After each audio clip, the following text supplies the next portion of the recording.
Olá pessoal, tudo bem? Tudo certo? Tudo ok por aí? Tudo bem, tudo ok por aqui também. Muito bem. Vamos entender um pouquinho quem ensinou os apóstolos a Bíblia a escrever? Será que eles sabiam escrever? Quais os pontos devem ser considerados nessa interessante pergunta? Não acreditamos que isso tenha existido. Isso pelo movimento que a fonte primária sobre os personagens atuantes nas narrativas e que temos à nossa disposição é exclusivamente tirada do Novo Testamento.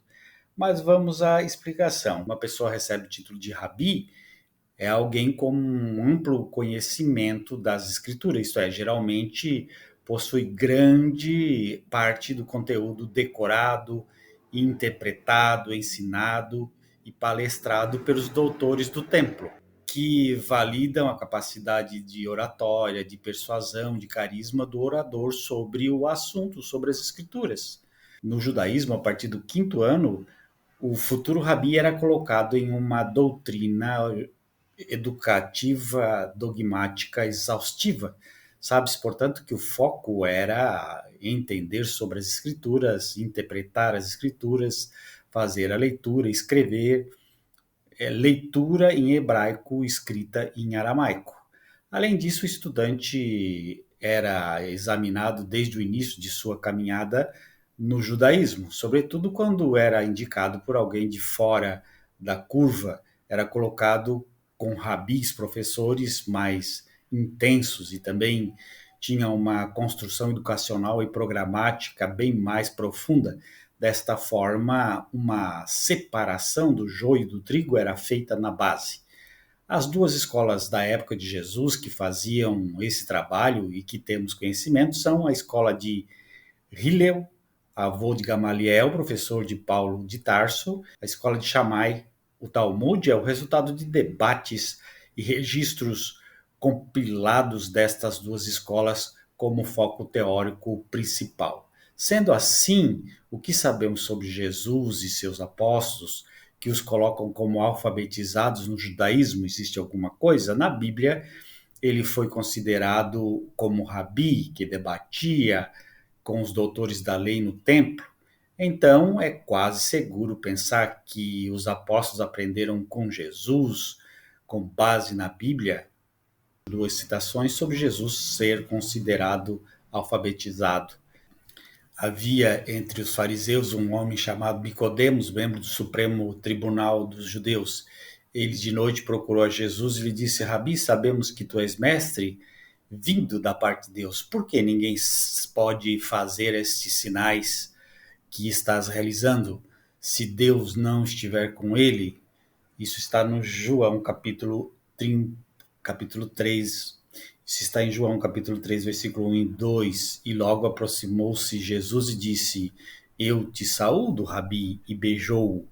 Mateus capítulo 26, versículo 49. Pois bem, aqui Jesus é chamado de Rabi, de mestre, de alguém que estudou os textos da Bíblia. Pois bem, vamos adiante. O menino crescia e se fortalecia, enchendo-se de sabedoria da graça, e a graça de Deus estava sobre ele. Lucas capítulo 2, versículo 40. Lucas nos deixa explícito o que seria a atual sabedoria e qual seria a idade de Jesus. Ele teve uma infância obscura, ou seja, uma grande parcela de sua vida ficou escondida, especialmente dos 12 aos 30 anos.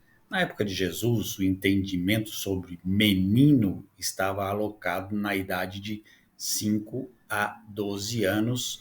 O autor de Lucas sabe disso. Bar Mitzvah chegava aos 13 anos. Além disso, a educação e sabedoria tinham interpretações distintas. O estudo se referia ao cúmulo de informações e conhecimento da lei e da Torá. Já a sabedoria era a habilidade prática e moral de aplicar esse conhecimento no cotidiano. Sendo bastante otimista, não daria tempo para Jesus ser essa pessoa na infância somente com as informações que temos na Bíblia. O processo o processo para se tornar um professor reconhecido envolvia um longo e rigoroso período de estudo que poderia durar até 15 anos, começando na infância e terminando por volta dos 30 anos. A Mishnah era quando se considerava que alguém tinha autoridade para ensinar. Não raro, o aprendizado de um rabino, Talmidim, era designado apenas para os alunos da elite que pudessem pagar para continuarem seus estudos após os 12 e 13 anos, buscando um rabino renomado para ser seu discípulo, ou um talmide. Lembrando que só 1 a 3% eram alfabetizados na região dominada pelos romanos, inclusive essa porcentagem era de toda a demografia, não apenas dos judeus. Dito isso, qual era a condição financeira de Jesus? Jesus era um itinerante com uma sacola de moedas. Não era um homem rico e muito menos capaz de ter economizado algum tipo de riqueza financeira. Pelo menos a lacuna do tempo presente na Bíblia não nos fornece nenhuma possibilidade para isso. Tampouco propor que carpinteiros e pedreiros eram pessoas de posses, pessoas ricas. Disse-lhe Natanael: Pode vir alguma coisa boa de Nazaré? Disse-lhe Filipe: Vem e vê. João, capítulo 1, versículo 46. Natanael expressou desrespeito e ceticismo, pois Nazaré era uma vila insignificante e sem prestígio na Galileia. Era vista como um lugar de gente pobre, simples e formada por caipiras. Fora da Bíblia, o que sabemos sobre a educação de Jesus? Jesus não teve acesso a nenhum tipo de educação formal necessária para se tornar o relato de Lucas, mesmo remotamente passivo de crédito. Não havia escolas em Nazaré para crianças camponesas frequentarem. A educação que Jesus recebeu teria vindo direto da sua família e, considerando seu status de trabalhador artesanal e diarista, ela teria sido quase exclusivamente centralizada em aprender o ofício de seu pai e de seus irmãos Zelota. Quem nos diz isso é Reza Aslan, no livro Zelota. Ao mesmo tempo, provavelmente não tinha muita educação. É possível que fosse semi-analfabeto. Jesus existiu ou não? Em Bart Ehrman, ele comenta sobre isso. Outros atores que defendem o analfabetismo de Jesus são André Chivitarese, professor de história, defende que Jesus era um judeu de origem campesina que provavelmente só falava aramaico e era analfabeto, considerando a falta de evidências históricas concretas sobre a alfabetização formal. Paulo Nogueira, doutorado em teologia da Universidade Heidelberg e fez pós-doutorado em história em New Unicamp. Além disso, Nogueira é reconhecido já há alguns anos como grande estudioso e referência para o estudo do chamado cristianismo primitivo da antiguidade.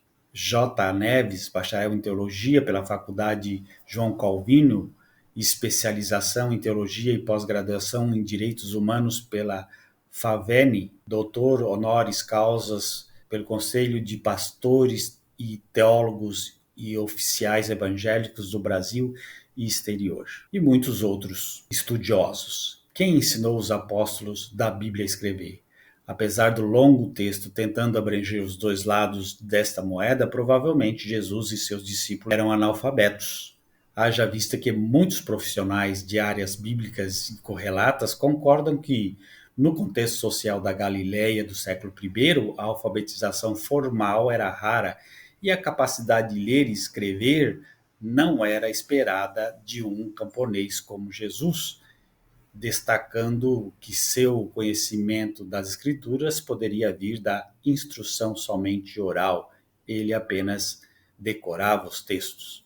Isso você pode buscar para conhecer melhor o Novo Testamento, vários autores, com exceção de Paulo, o resto é desconhecido. Jesus Existiu ou Não, de Bart Ehrman, você pode ler, é um livro que traz muitas informações interessantes.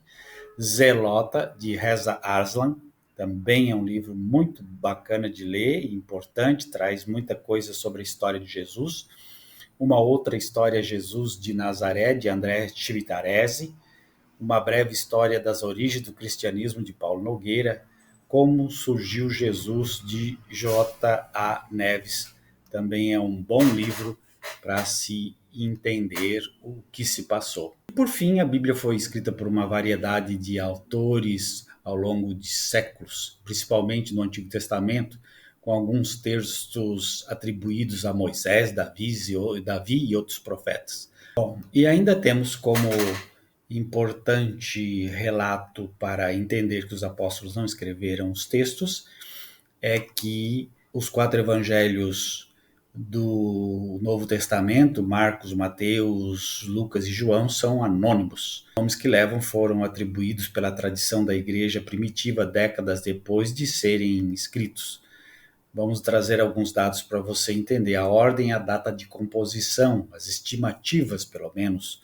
O Evangelho de Marcos, escrito por volta do ano 65 a 75 depois de Cristo, aproximadamente 35 a 45 anos depois da morte de Jesus. É considerado o mais antigo e a fonte mais importante para Mateus e Lucas. O Evangelho de Mateus foi escrito lá pelos anos 80 a 90 depois de Cristo.